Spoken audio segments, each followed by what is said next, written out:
Hi everyone, hope you all had a fantastic Christmas and you've been enjoying all the action on the cobbles over the past week.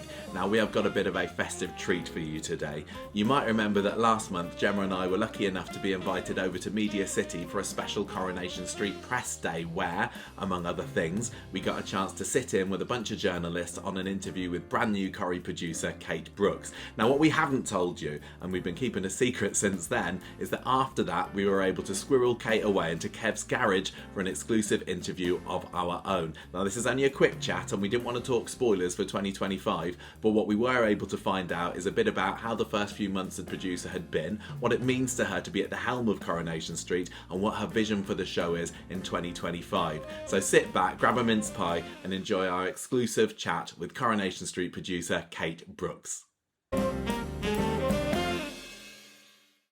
So I'm here with Kate. I'm so excited that Kate Brooks has decided to agreed to have an interview with us. Just a quick one about how she's been finding Coronation Street in the new role of producer. So how's 2024 been for you, Kate, as a producer at Corrie? It's been brilliant. It's been so much fun.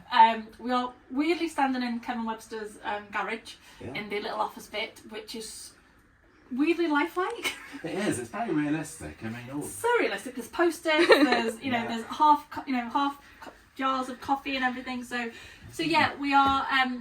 It's. Oh no, it's TV coffee. No, it's real. It's not an illusion. I am loving 2024. I worked here 9 years ago for a good 5 years, and I love this place. You know, it's weird because people say to me, "How did you feel coming back into the cobbles? How did you?" And it sounds really strange, but I felt like I'd been away for a really long weekend because I'd come back and not much changes around here. You know, everyone's so familiar, kind of behind the scenes. Nobody aged, which I found bizarre. I was like, I've literally just stepped out. So it's really lovely being back, and you know, I loved my time at Emmerdale, obviously, but there's something about stepping onto the street, as you guys know, that just fills your heart with this weird nostalgia and this weird sense of pride for British TV. And I know that sounds a little bit sentimental, but it's true, you know. And so I've enjoyed every second. It's a full-on crazy old gig I've got, but it's so enjoyable. And when times get a bit stressful, or you know, we're up against it, or you know, there's 1,000,001 scripts to read or 1,000,001 things to do, I just always remember that we get to make Corrie. It's amazing. It's brilliant. So you've got a big history of Corrie, haven't you? You're not just working on it, but you've been a big fan of it. Big fan. Donkeys years. How can you not love Corrie? You know, exactly. It's my family would go through literally. You know, we'd sit down. We'd come in from school. You don't need to know all this information, but I'm going to tell you anyway. Come in from school, have our tea, sit down, and then we'd go through all the soaps. So we'd start kind of. You know, we'd start with, you know, Emmerdale, then we'd go over to like EastEnders, Coronation Street. We'd go through the whole kind of rigmarole. Usually the bill would be on like half. You know, there was a real structure, routine, and then it'd be bedtime. You know, so I've watched the show all my life. My family watch it. They love it. You know, they all have an opinion on everything that's going on, and I hear it constantly, which is great because.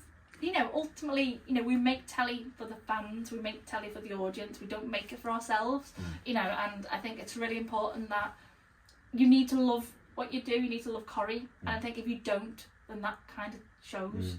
Okay, were you going to see much of a change in Coronation Street with you at the helm? Or is it going to be similar kind of sort of sailing to how it's been? You know what, Corrie's on fire at the minute. You know, I've kind of come in and the show is just doing brilliantly. You know, the Joel storyline's been such a massive success. You know, Paul's M&D storyline was so traumatic and heartbreaking, but it was fantastic. So I'm really lucky that I've come in when I have done, because it just feels like every storyline is firing on all cylinders.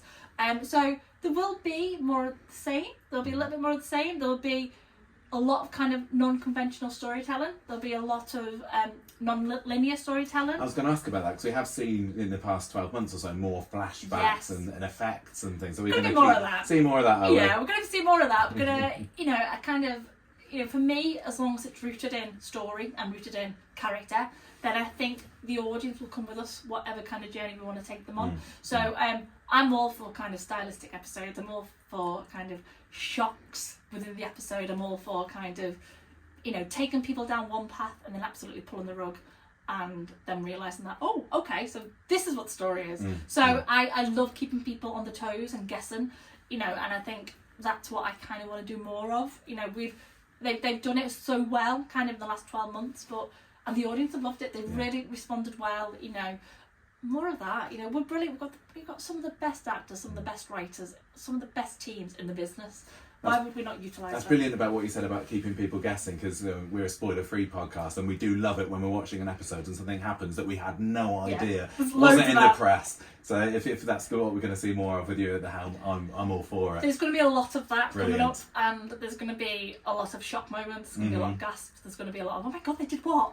But I think ultimately the stories that we've got in motion, the stories that are coming up they're all brilliant. They're all brilliant, and I'm very passionate about making sure that we keep Corrie with this fire in its belly. Bit of tapping into the history of the show as well. 100% love the Corrie history. Obviously, I'm a big fan of Corrie, so there will be old faces, familiar faces coming back in 2025. Yes, thank you. So lots of lots of old faces returning, and lots of stories that come with that as well. So I love the history of Corrie. What I'd love the most is tapping into the history of their relationships with each other, the friendships. Brilliant. I feel like sometimes, relationships are key and are crucial and are part of the DNA of any soap, but friendships are equally important. Your Steve, Tim, your Sally, Gail. These are the relationships that we also really care about. So building friendships, revisiting old friendships is kind of top of my list of priorities. Fantastic. Well, thank you so much for speaking to me. I can't wait to see what 2025 is going to store for Corrie. Thank you, and I think you will. Hopefully, you will enjoy it. I'm sure you'll enjoy all of it. Brilliant. Thank you. You're welcome. Well, there we go. Thanks again so much to Kate for joining me for a chat there. So we got shock twists, we got returning faces, we got revisiting old friendships. It all sounds like music to my ears. Guys, what do you think about this? Let us know in the comments. What do you want to see in Coronation Street in 2025? And we will see you ourselves in 2025. But until then, ta-ra for now. Bye-bye.